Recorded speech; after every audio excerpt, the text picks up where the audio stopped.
people is the obsession and the discipline they have towards the game.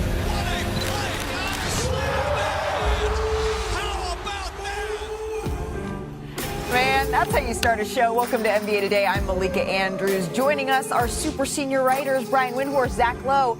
And how lucky are we that right here in studio, I knew I felt a little Bay Area energy coming in. Hello, reunion. We got some champs in the house. Right. Festus Ezeli, Right. former general manager Bob Myers, gracing us with his presence here on NBA Today. Earlier this morning, guys, this is where we're going to start our show. Our reporter covering the Milwaukee Bucks, Jamal Collier, he wrote a piece that's out on ESPN.com right now about Milwaukee's path back to contention. So in case you missed it, let's just catch everybody up here, right? Almost a year ago, the Bucks shook things up. They shook up the league when they acquired all-world point guard Damian Lillard in exchange for Drew Holiday. And then 4 days later, Drew went to the Celtics and eventually won another title. But a month after that big trade, Giannis agreed to a 3-year, $175 million contract extension with Milwaukee. That extension actually begins next season and ties Giannis with the franchise through 2027-28. He has that player option then. But then you got some drama. Head coach Adrian Griffin, who was brought in to replace Mike Budenholzer at the beginning of the season, was fired just 43 games into his Bucks tenure. And then Doc Rivers was hired shortly after. But that didn't solve everything, right? The injuries they piled up for the Bucks. Giannis missed the entire series against the Pacers. And Lillard was also limited due to an Achilles injury. Let's take a listen here to Giannis Antetokounmpo. We're getting older, we're not getting any younger, but again, that doesn't mean that we cannot still perform at a high level. Like, I think Brook was incredible. I think Chris this series was incredible. Even I think Dame, when he played, he was incredible also. I think if I played, it would have been a different conversation right now. It's hard to say that, yeah, we're old and you have to make change because these guys are they're pissed. So that was Giannis after the Bucks were bounced in the first round for the second straight season.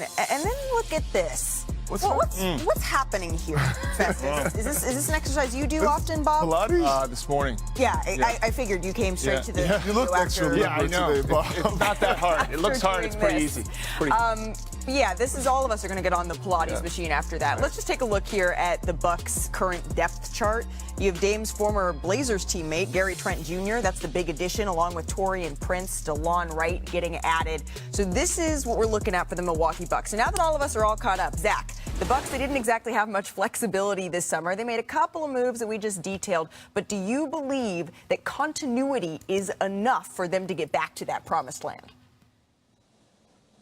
Continuity won't be enough. And to me, this is the single biggest question in the NBA going into the season. Can the Bucks rediscover the form of a team you look at and say, that's a contender? That team can beat Boston 4 times in a playoff series. That team can beat the beefed up Knicks 4 times in a playoff series. The Sixers with Paul George. All those teams either stayed the same or got better. Milwaukee is coming off the year from hell, and they still have Giannis, so I can't take them out of that tier with New York and Philly right behind Boston because he is that good, but the questions outweigh the answers right now. Damian Lillard is 34 and rarely looked comfortable last season. Chris Middleton is 33, coming off an injury-plagued season, a nice playoffs, and then double ankle surgery in the offseason.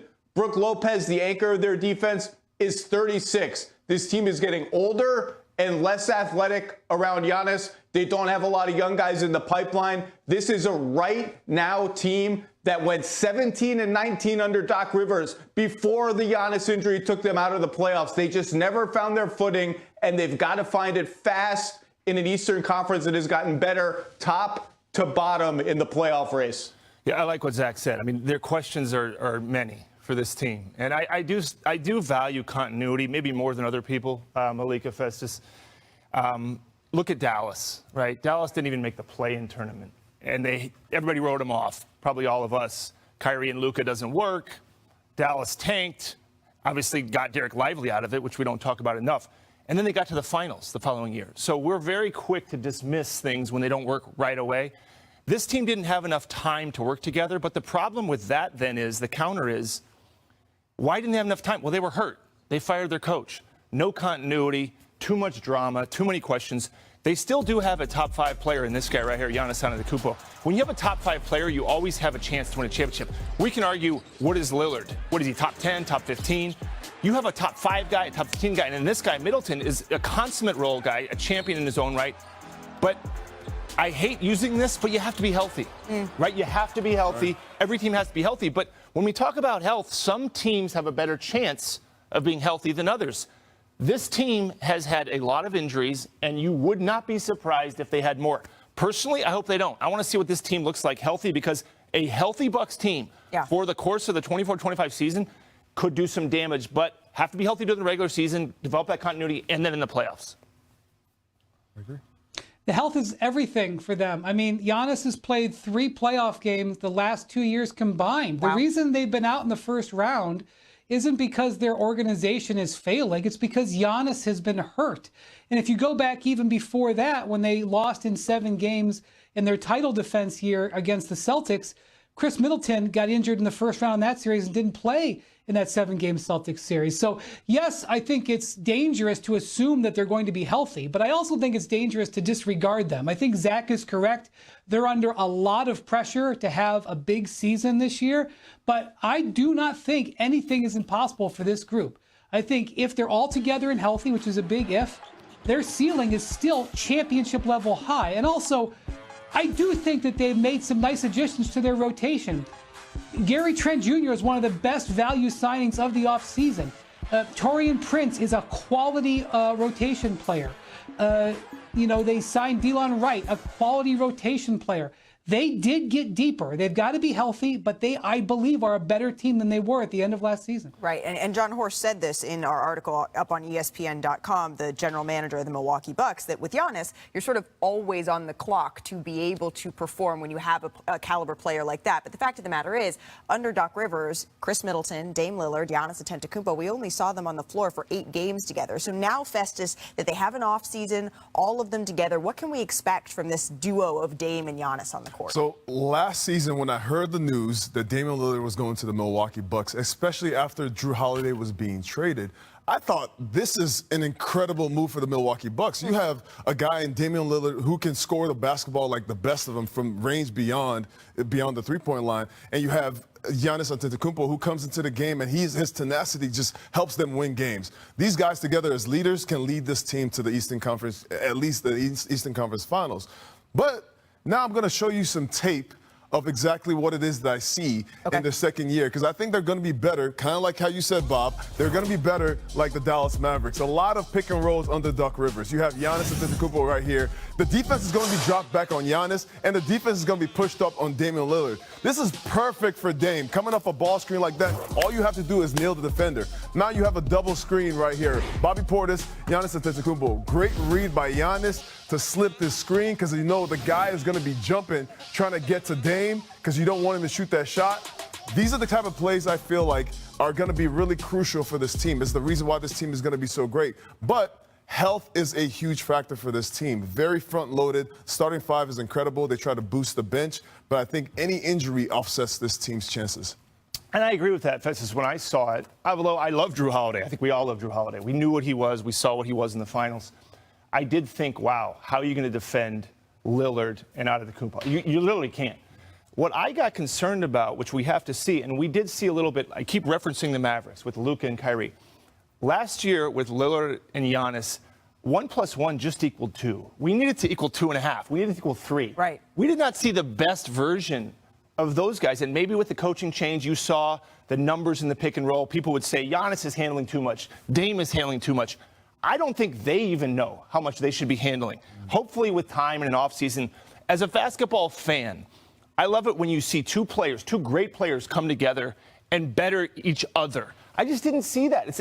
I'm surprised we didn't see more of that. That's my takeaway from last season. I think that's going to change this year. Let me ask you this, Bob. And it's easy to talk about stakes here on September 19th, but coming into the season, we talked about when Giannis is under contract until, looking at Boston looming over this Milwaukee Bucks team as a superior team. What are the stakes here for Milwaukee if you're John Horst looking at this roster, knowing exactly what he said, when you have him, you are always on the clock? I think if you're John Horst, you're sitting there saying it's either this year and maybe next year. That's it. Okay. Our window is now and maybe 1 year.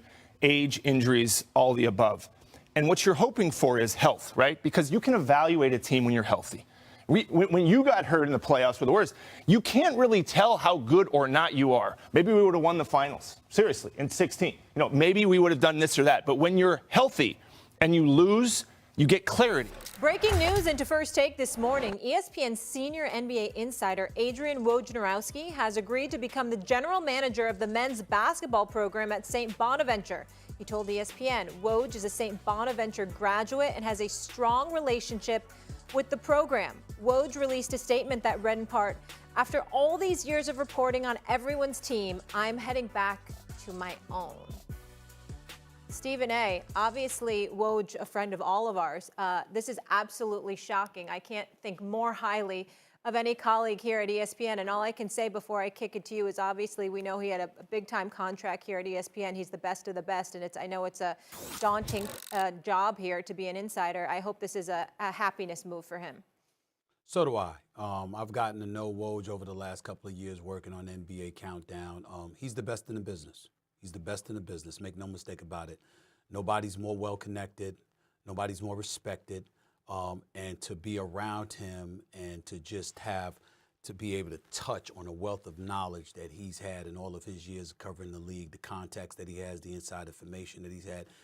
He's led this place for quite a long time. As you well know, there are many, many occasions where we won't even go on the air and report something unless we hear from Woj first. He's meant that much to this place. He's a part of this institution, somebody that, just speaking on behalf of the whole NBA Countdown team and all of us who have worked with him over the last few years, he's the best in the business. He's absolutely exceptional, a high-end professional. He has my profound respect, and I just hope that this is a very, very happy move, and I anticipate that it is, because we certainly didn't ask him to leave. I can assure you of that. This is something that he's doing of his own volition, so one would surmise that he's incredibly happy and comfortable with the decision that he's making. And if anybody deserves to be in a position to make this kind of information for the betterment of their quality of life, he would be that individual. He loves St. Bonaventure, make no mistake about it. Sure does love those Bonnies. Yep. He does. But I'm happy for him, Yeah. But I'm sad for us as a network because Absolutely. it's a devastating loss for us to not have him.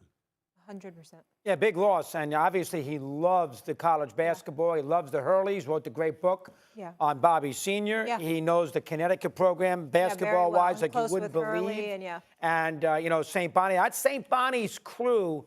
Mike Vaccaro, the New York Post, is another one. There is Bob Lanier. Yep. There is a lot of loyalty to St. Bonnie's. Little old Olean, New York, middle of nowhere. They love St. Bonaventure. They should have had the 1 year they had the great year, and Ford and Lanier got hurt.